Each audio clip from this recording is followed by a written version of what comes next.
बोलो सच्चिदानंद भगवान की जय। बोलो विष्णु भगवान की जय। बोलो वृंदावन बिहारी लाल की जय। जय जय श्री राधे, जय जय श्री राधे।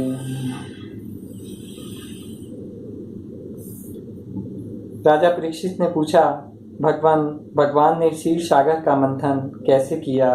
उन्होंने कच्छप रूप धारण कर किस कारण और किस उद्देश्य से मंदराचल को अपनी पीठ पर धारण किया? देवताओं को उस समय अमृत कैसे मिला? सुखदेव जी कहते हैं, परीक्षित, यह उस समय की बात है जब असुरों ने अपने तीखे शस्त्रों से देवताओं को पराजित कर दिया था। उस युद्ध में बहुतों के प्राणों पर बन आई थी। वे रणभूमि में गिरकर फिर उठ न सके। दुर्वासा के शाप से तीनों लोक और समय इंद्र भी श्रीहीन हो गए थे। दुर्वासा जी का श्राप क्या विष्णु पुराण में इस प्रकार आया है कि एक बार दुर्वासा जी बैकुंठ लोक से आ रहे थे। मार्ग में ऐरावत पर चढ़े हुए उन्हें देवराज इंद्र मिले। उन्हें त्रिलोकाधिपति जानकर दुर्वासा जी ने भगवान के प्रसाद की माला दी, परंतु इंद्र ने ऐश्वर्य के मद से उसका कुछ भी आदर न कर उसे ऐरावत के मस्तक पर डाल दिया। ऐरावत ने उसे सूंड में लेकर पैरों से कुचल डाला। इससे दुर्वासा जी ने क्रोधित होकर शाप दिया कि तीनों लोकों सहित तू शीघ्र ही श्रीहीन हो जाएगा। यहाँ तक कि यह सब दुर्दशा देखकर इंद्र, वरुण आदि देवताओं ने ब्रह्मा जी की सभा में गए और वहां उन लोगों ने बड़ी नम्रता से ब्रह्मा जी की सेवा से अपनी परिस्थिति का विस्तृत विवरण उपस्थित किया। ब्रह्मा जी ने समय देखा कि इंद्र, वायु आदि देवता श्रीहीन एवं शक्तिहीन हो गए हैं। ब्रह्मा जी देवताओं को साथ लेकर भगवान अजित के निज धाम वैकुंठ में गए। वह धाम तमोमयी प्रकृति से परे है। ब्रह्मा जी एकाग्र मन से वेद वाणी के द्वारा भगवान की स्तुति करने लगे, जब उन्हें वहां भगवान दिखाई नहीं दिए। ब्रह्मा जी बोले, भगवान आप निर्विकार, सत्य, अनंत, आदि पुरुष, सबके हृदय में अंतर्यामी रूप में विराजमान हैं। अखंड एवं अर्थज्ञ है। मन जहाँ जहाँ जाता है वहाँ वहाँ आप पहले से ही विद्यमान रहते हैं। वाणी आपका निरूपण नहीं कर सकती। आप समस्त देवताओं के आराधनीय हैं और समय प्रकाश है। हम सब आपके चरणों में नमस्कार करते हैं। आप प्राण, मन, बुद्धि और अहंकार के ज्ञाता हैं। इंद्रियां और उनके विषय दोनों ही आपके द्वारा प्रकाशित होते हैं। बोले, इंद्रियां और उनके विषय दोनों ही आपके द्वारा प्रकाशित होते हैं। अज्ञान आपका स्पर्श नहीं कर सकता। प्रकृति के विकार, मरने जीने वाले शरीर से भी आप रहित हैं। जीव के दोनों पक्ष, अविद्या और विद्या, आप में बिल्कुल ही नहीं है। आप अविनाशी और सुख स्वरूप हैं। सतयुग, त्रेता और द्वापर में आप प्रकट रूप से ही विराजमान रहते हैं। हम सब आपकी शरण ग्रहण करते हैं।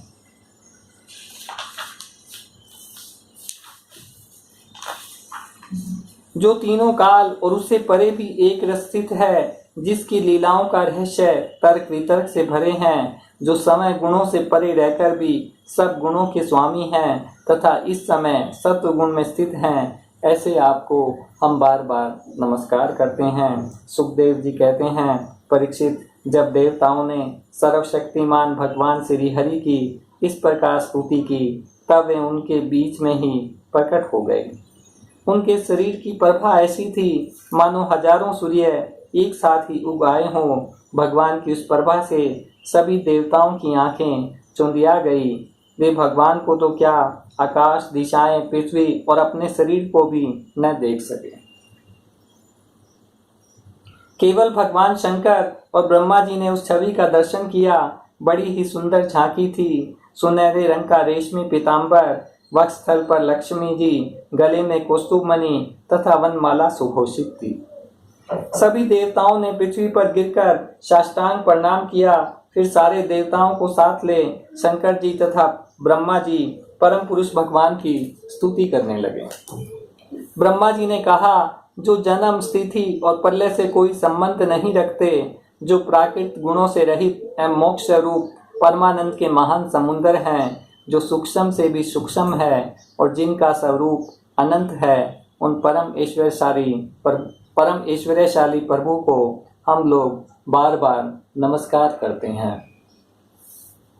आप अपने ही आश्रय रहने वाली अपनी माया से ही इस संसार की रचना करते हैं और उसमें फिर से प्रवेश करके अंतर्यामी रूप में विराजमान होते हैं। इसलिए विवेकी और शास्त्रज्ञ पुरुष बड़ी सावधानी से अपने मन को एकाग्र करके इन गुणों की विषयों की भीड़ में भी आपके निर्गुण स्वरूप का ही साक्षात्कार करते हैं। विवेकी पुरुष भी अपनी शुद्ध बुद्धि से भक्ति योग, ज्ञान योग आदि के द्वारा आपको इन विषयों में ही प्राप्त कर लेते हैं और अपनी अनुभूति के अनुसार आपका वर्णन भी करते हैं। हम लोग बहुत दिनों से आपके दर्शनों के लिए अत्यंत लालित हो रहे हैं। आप ही हमारे बाहर और भीतर के आत्मा हैं।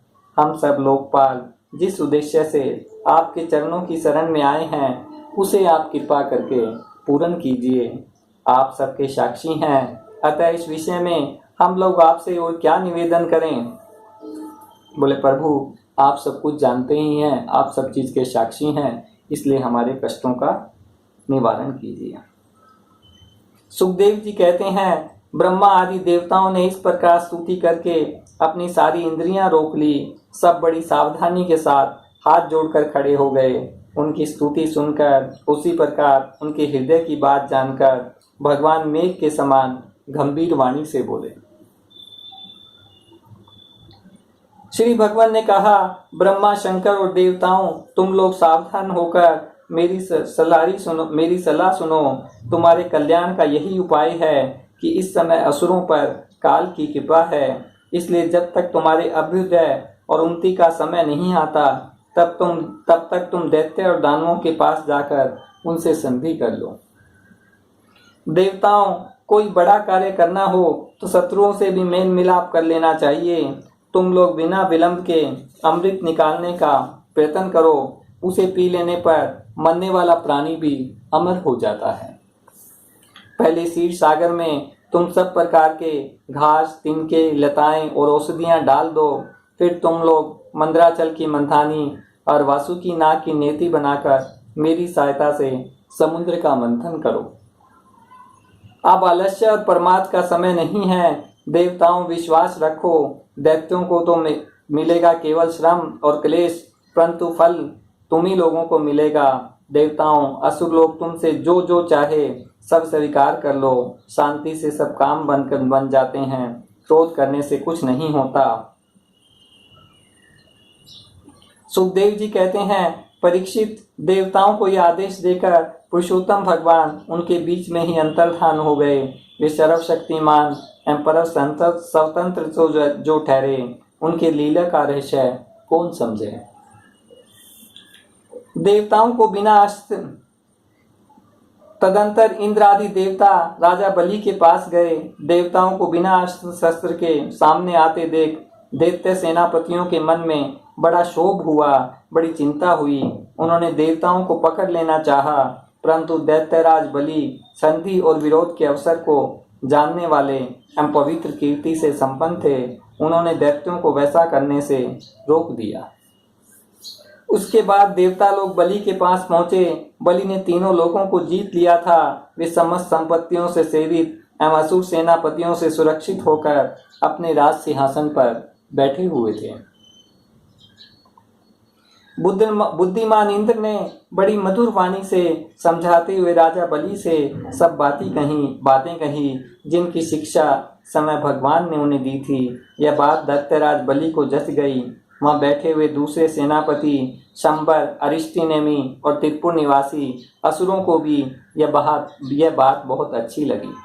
तब देवता और असुरों ने आपस में संधि समझौता करके मित्रता कर ली और वे सब मिलकर अमृत मंथन के लिए पूर्ण उद्योग करने चले। इसके बाद उन्होंने अपनी शक्ति से मंदराचल को उखाड़ लिया और ललकारते तथा गरजते हुए उसे समुद्र तट की ओर ले चले। परंतु एक तो वह मंदराचल ही बहुत भारी था, दूसरे उसे ले जाना भी बहुत दूर था। इससे इंद्र, बलि आदि सबके सब हार गए। जब वे किसी प्रकार भी मंदराचल को आगे न ले जा सके, तब विवश होकर उन्होंने उसे रास्ते में ही पटक दिया। वह सोने का पर्वत मंदराचल बड़ा भारी था। गिरते समय उसने बहुत से देवता और दानवों को चकनाचूर कर डाला। उनका उत्साह भंग हुआ देखकर गरुड़ पर चढ़े भगवान सहसा वहीं प्रकट हो गए। उन्होंने देखा कि देवता और असुर पर्वत के गिरने से पिस गए हैं। अतः उन्होंने अपनी अमृतमयी दृष्टि से देवताओं को इस प्रकार जीवित कर दिया मानो उनके शरीर में बिल्कुल चोट ही न लगी हो। इसके बाद उन्होंने खेल ही खेल में एक हाथ से उस पर्वत को उठाकर गरुड़ पर रख लिया और समय भी सवार हो गए। फिर देवता और असुरों के साथ उन्होंने समुद्र तट की यात्रा की। पक्षीराज गरुड़ ने समुद्र के तट पर पर्वत को उतार दिया। फिर भगवान के विदा करने पर गरुड़ जी वहां से चले गए। परीक्षित, देवता और असुरों ने नागराज वासुकी को यह वचन देकर कि समुद्र मंथन से प्राप्त होने वाले अमृत में तुम्हारा भी हिस्सा रहेगा, उन्हें भी सम्मिलित कर लिया। इसके बाद उन लोगों ने वासुकी नाग की नेति के समान मंदराचल में लपेटकर भली भांति उद्यत हो बड़े उत्साह और आनंद से अमृत के लिए समुद्र मंथन का प्रारंभ किया। उस समय पहले अजित भगवान वासुकी नाग के मुख की ओर लग गए, इसलिए देवता भी उधर ही आ जुटे। परंतु भगवान की यह चेष्टा दैत्य सेनापतियों को पसंद नहीं आई।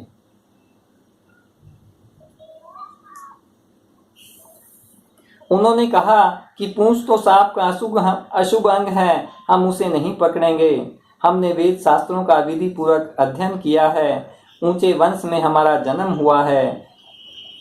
उनकी यह मनोवृत्ति देखकर भगवान ने मुस्कुराकर वासुकी का मुंह छोड़ दिया और देवताओं के साथ उन्होंने पूंछ पकड़ ली। इस प्रकार अपना अपना स्थान निश्चित करके देवता और असुर अमृत प्राप्ति के लिए पूरी तैयारी से समुद्र मंथन करने लगे। परीक्षित, जब समुद्र मंथन होने लगा तब बड़े बड़े बलवान देवता और असुरों के पकड़े रहने पर भी अपने भार की अधिकता और नीचे कोई आधार न होने के कारण मंदराचल समुद्र में डूबने लगा। इस प्रकार अत्यंत बलवान दैव के द्वारा अपना सब किया कराया कर्म मिट्टी में मिलते देख उनका मन टूट गया। सबके मुंह पर उदासी छा गई। उस समय भगवान ने देखा कि यह विघ्नराज की करतूत है, इसलिए उन्होंने उसके निवारण का उपाय सोचकर अत्यंत विशाल एवं विचित्र कच्छप का रूप धारण किया और समुद्र के जल में प्रवेश कर मंदराचल को ऊपर उठा लिया। भगवान की शक्ति अनंत है, वे सत्य संकल्प है, उनके लिए ये कौन सी बड़ी बात थी। देवता और असुरों ने देखा कि मंदराचल तो ऊपर उठाया है, तब फिर से समुद्र मंथन के लिए उठ खड़े हुए। उस समय भगवान ने जम्बू द्वीप के समान 1,00,000 योजन फैली हुई अपनी पीठ पर मंदराचल को धारण कर रखा था। परीक्षित, जब बड़े बड़े देवता और असुरों ने अपने बाहुबल से मंदराचल को प्रेरित किया, तब वह भगवान की पीठ पर घूमने लगा। अनंत शक्तिशाली आदि कच्छप भगवान को उस पर्वत का चक्कर लगाने से ऐसा जान पड़ता था मानो कोई उनकी पीठ खुजला रहा हो। साथ ही समुद्र मंथन संपन्न करने के लिए भगवान ने असुरों में उनकी शक्ति और बल को बढ़ाते हुए असुर रूप में प्रवेश किया। वैसे ही उन्होंने देवताओं को उत्साहित करते हुए देव रूप में प्रवेश किया और वासुकी नाग में निद्रा के रूप में प्रवेश किया। इधर पर्वत के ऊपर दूसरे पर्वत के समान बनकर सहस्त्र बाहु भगवान अपने हाथों से उसे दबाकर स्थित हो गए। फिर उस समय आकाश में ब्रह्मा, शंकर, इंद्र आदि उनकी स्तुति और उनके ऊपर पुष्पों की वर्षा करने लगे। इस प्रकार देवता और असुरों के समुद्र मंथन करने पर भी जब अमृत न निकला, तब समय अजित भगवान समुद्र मंथन करने लगे। जब भगवान मंदराचल की मंथानी से समुद्र मंथन करने लगे, उस समय वे दूसरे पर्वत राज के समान बड़े ही सुंदर लग रहे थे। जब अजित भगवान ने इस प्रकार समुद्र मंथन किया, तब समुद्र में बड़ी खलबली मच गई। मछली, मगर, सांप और कछुए भयभीत होकर ऊपर आ गए, इधर उधर भागने लगे। उसी समय पहले पहले हलाहल नाम का अत्यंत उग्र विष निकला। वह अत्यंत उग्र विष दिशा विदिशा में ऊपर नीचे सर्वत्र उड़ने और फैलने लगा। इस असह्य विष से बचने का कोई उपाय भी तो न था। भयभीत होकर संपूर्ण प्रजा और प्रजापति किसी के द्वारा त्राण न मिलने पर भगवान सदाशिव की शरण में गए। भगवान शंकर सती जी के साथ कैलाश पर्वत पर विराजमान थे। बड़े बड़े ऋषि मुनि उनकी सेवा कर रहे थे। प्रजापतियों ने उनका दर्शन करके, उनकी स्तुति करते हुए उन्हें प्रणाम किया। प्रजापतियों ने भगवान शंकर की स्तुति की। देवताओं के आराध्य देव महादेव, आप समस्त प्राणियों की आत्मा और उनके जीवन दाता है। हम लोग आपकी शरण में आए हैं। त्रिलोकी को भस्म करने वाले इस उग्र विष से आप हमारी रक्षा कीजिए। सारे जगत को बांधने और मुक्त करने में एकमात्र आप ही समर्थ हैं। इसलिए विवेकी पुरुष आपकी ही आराधना करते हैं, क्योंकि आप शरणागत की पीड़ा नष्ट करने वाले एवं जगत गुरु हैं।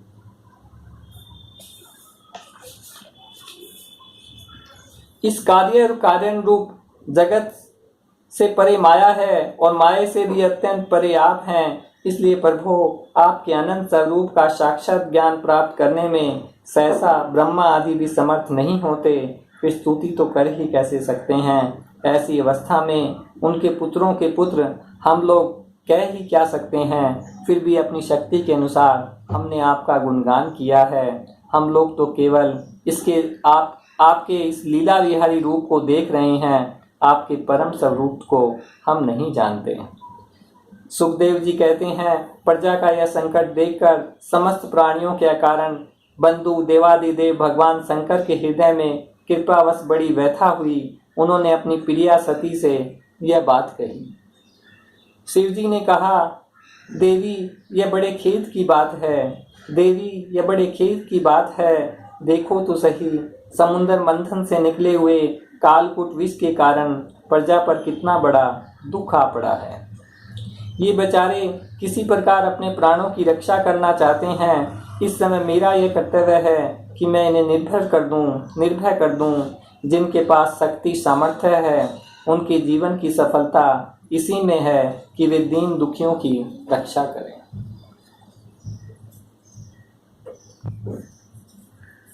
उनके ऊपर जो कृपा करता है, उस पर सर्वात्मा भगवान श्री कृष्ण प्रसन्न होते हैं। और जब भगवान प्रसन्न हो जाते हैं, तब चराचर जगत के साथ मैं भी प्रसन्न हो जाता हूँ। इसलिए अभी अभी मैं इस विष को भक्षण करता हूँ, जिससे मेरी प्रजा का कल्याण हो।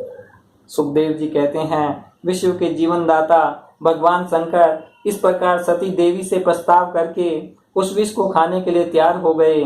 देवी तो उनका प्रभाव जानती ही थी। भगवान शंकर बड़े कृपालु हैं। उन्हीं की शक्ति से समस्त प्राणी जीवित रहते हैं। उन्होंने उस तीक्ष्ण हलाहल विष को अपनी हथेली पर उठाया और भक्षण कर गए। वह विष जल का पाप मल था। इसने शंकर जी पर भी अपना प्रभाव प्रकट कर दिया। उससे उनका कंठ नीला पड़ गया, परंतु वह तो प्रजा का कल्याण करने वाले भगवान शंकर के लिए भूषण रूप हो गया, आभूषण बन गया। देवादिदेव भगवान शंकर सबकी कामना पूर्ण करने वाले हैं। उनका ये कल्याणकारी अद्भुत कर्म सुनकर संपूर्ण प्रजा, दक्ष कन्या सती, ब्रह्मा जी, समय विष्णु भगवान भी उनकी प्रशंसा करने लगे। सुखदेव जी कहते हैं, इस प्रकार जब भगवान शंकर ने विष पी लिया, तब देवता और असुरों को बड़ी प्रसन्नता हुई। वे फिर नए उत्साह से समुद्र मथने लगे। तब समुद्र में कामधेनु प्रकट हुई। वह अग्निहोत्र की सामग्री उत्पन्न करने वाली थी। इसलिए ब्रह्मलोक तक पहुंचाने वाले यज्ञ के लिए उपयोगी पवित्र घी, दूध आदि प्राप्त करने के लिए ब्रह्मवादी ऋषियों ने उसे ग्रहण किया। कामधेनु प्रकट हुई, उसे ब्रह्मवादी ऋषियों ने ग्रहण किया। उसके बाद उचेश्वरा नाम का घोड़ा निकला। वह चंद्रमा के समान श्वेत वर्ण का था। बलि ने उसे लेने की इच्छा प्रकट की। इंद्र ने उसे नहीं चाहा, क्योंकि भगवान ने उन्हें पहले ही बता रखा था। तदंतर इरावत नाम का श्रेष्ठ हाथी निकला। उसके बड़े बड़े 4 दांत थे, उज्ज्वल वर्ण कैलाश की शोभा को भी मात करते थे। तत्पश्चात कौस्तुभ नामक पद्मपराग मणि समुद्र से निकली। उस मणि को अपने हृदय पर धारण करने के लिए अजित भगवान ने लेना चाहा। उसके बाद स्वर्ग लोक की शोभा बढ़ाने वाला कल्प वृक्ष निकला। वह याचकों की इच्छाएं उनकी इच्छित वस्तुएं देकर वैसे ही पूर्ण करता रहता है जैसे पृथ्वी पर तुम सबकी इच्छाएं पूर्ण करते हो। तत्पश्चात अप्सराएं प्रकट हुई। वे सुंदर वस्त्रों से सुसज्जित एवं गले में स्वर्ण हार पहने हुए थी। इसके बाद शोभा की मूर्ति समय भगवती लक्ष्मी देवी प्रकट हुई। वे भगवान की नित्य शक्ति है। उनकी बिजली के समान चमकीली छटा से दिशाएं जगमगा उठी। तब भगवती देवी हाथ में कमल लेकर सिंहासन पर विराजमान हो गई। दिग्गजों ने जल से भरे कलशों से उनका स्नान करवाया। उस समय ब्राह्मणगण वेद मंत्रों का पाठ कर रहे थे। समुद्र ने पीले रेशमी वस्त्र उनको पहनने के लिए दिए। इसके बाद लक्ष्मी जी ब्राह्मणों के स्वस्तायन पाठ कर चुकने पर अपने हाथों में कमल की माला लेकर उसे सर्वगुण संपन्न पुरुष के गले में डालने के लिए चली। वे चाहती थी कि मुझे कोई निर्दोष और समस्त उत्तम गुणों से नित्य युक्त अविनाशी पुरुष मिले तो उसे मैं अपना आश्रय बनाऊं, वरण करूं। परंतु गंधर्व, यक्ष, असुर, सिद्ध, चारण, देवता आदि में कोई भी वैसा पुरुष उन्हें न मिला। इस प्रकार सोच विचार कर अंत में लक्ष्मी जी ने अपने चिर अभिष्ट भगवान को ही वर के रूप में चुना, क्योंकि उनमें समस्त सद्गुण नित्य निवास करते हैं। प्राकृत गुण उनका स्पर्श नहीं कर सकते। अनिमा आदि समस्त गुण उनको चाहा करते हैं, परंतु वे किसी की भी अपेक्षा नहीं करते। वास्तव में लक्ष्मी जी के एकमात्र आश्रय भगवान ही है। इसी से उन्होंने उन्हीं का वर्ण किया।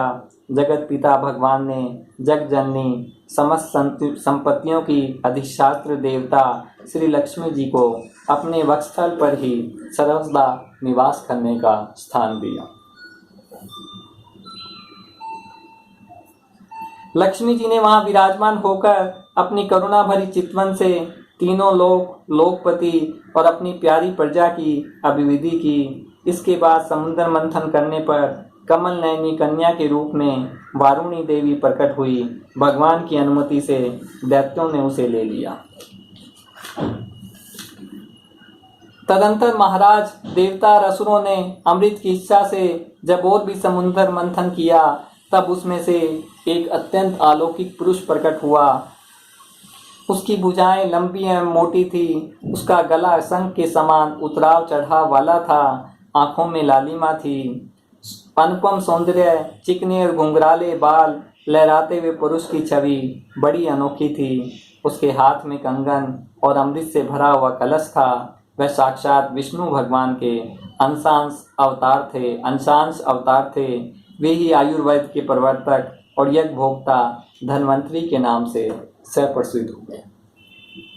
जब दैत्यों की दृष्टि उन पर तथा उनके हाथों में अमृत से भरे हुए कलश पर पड़ी, तब उन्होंने शीघ्रता से बलात् उस अमृत के कलश को छीन लिया। वे तो पहले से इस ताक में थे कि किसी तरह समुद्र मंथन से निकली हुई सभी वस्तुएं हमें मिल जाए। जब असुर उस अमृत से भरे कलश को छीन ले गए, तब देवताओं का मन विषाद से भर गया। अब वे भगवान की शरण में आए।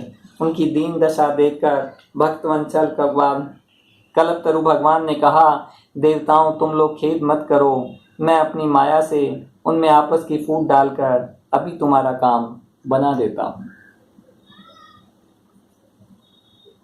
परीक्षित असुर लोलुप देवताओं में उसके लिए आपस में झगड़ा खड़ा हो गया।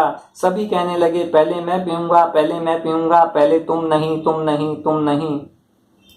इस प्रकार इधर दैत्यों में तू मैं हो रही थी, इधर सभी उपाय जानने वाले स्वामी चतुर शिरोमणि भगवान ने अत्यंत अद्भुत अवर्णनीय स्त्री का रूप धारण किया। शरीर का रंग नील कमल के समान श्याम एवं देखने ही योग्य था। अंग प्रत्यंग बड़े ही आकर्षक थे। दोनों कान बराबर करण फूल से सुभूषित थे, सुंदर कपोल, ऊंची नासिका और रमणीय मुख था। सुखदेव जी कहते हैं, परीक्षित, असुर आपस के सद्भाव और प्रेम को छोड़कर एक दूसरे की निंदा कर रहे थे और डाकू की तरह एक दूसरे के हाथ से अमृत का कलश छीन रहे थे। इसी बीच उन्होंने देखा कि एक बड़ी सुंदरी स्त्री उनकी ओर चली आ रही है। वे सोचने लगे, ऐसा अनुपम सौंदर्य है, शरीर में कितनी अद्भुत छटा छिटक रही है, तनिक इसकी नई उम्र तो देखो। बस अब वे आपस की लाड डांट भूलकर उसके पास दौड़ गए। उन लोगों ने काम मोहित होकर उससे पूछा, कमल नयनी तुम कौन हो? कमल नयनी तुम कौन हो? कहाँ से आ रही हो? क्या करना चाहती हो? सुंदरी, तुम किसकी कन्या हो?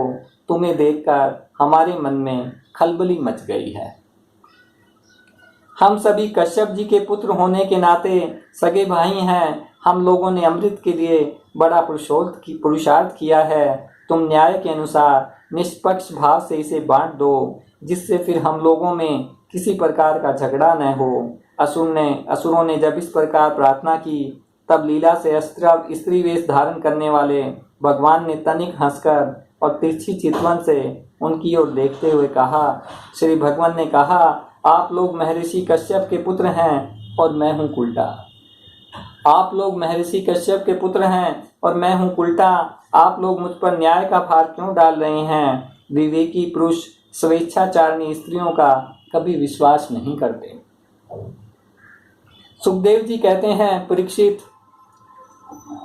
मोहिनी की परिहास भरी वाणी से दैत्यों के मन में और भी विश्वास हो गया। उन लोगों ने रहस्यपूर्ण भाव से हंसकर अमृत का कलश मोहिनी के हाथ में दे दिया। भगवान ने अमृत का कलश अपने हाथ में लेकर तनिक मुस्कुराते हुए मीठी वाणी से कहा, मैं उचित या अनुचित जो कुछ भी करूं, वह सब यदि तुम लोगों को स्वीकार हो तो मैं अमृत बांट सकती हूँ। बड़े बड़े दैत्यों ने मोहिनी की मीठी बात सुनकर उसकी बारीकी नहीं समझी, इसलिए सब ने एक स्वर में कह दिया, स्वीकार है, स्वीकार है।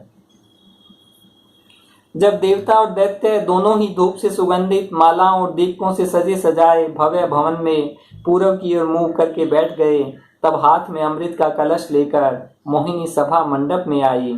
वह एक बड़ी सुंदर साड़ी पहने हुई थी। भगवान ने मोहिनी रूप से यह विचार किया कि असुर तो जन्म से ही क्रूर स्वभाव वाले हैं, इनको अमृत पिलाना तो सर्पों को दूध पिलाने के समान बड़ा अन्याय होगा। इसलिए उन्होंने असुरों को अमृत में भाग नहीं दिया।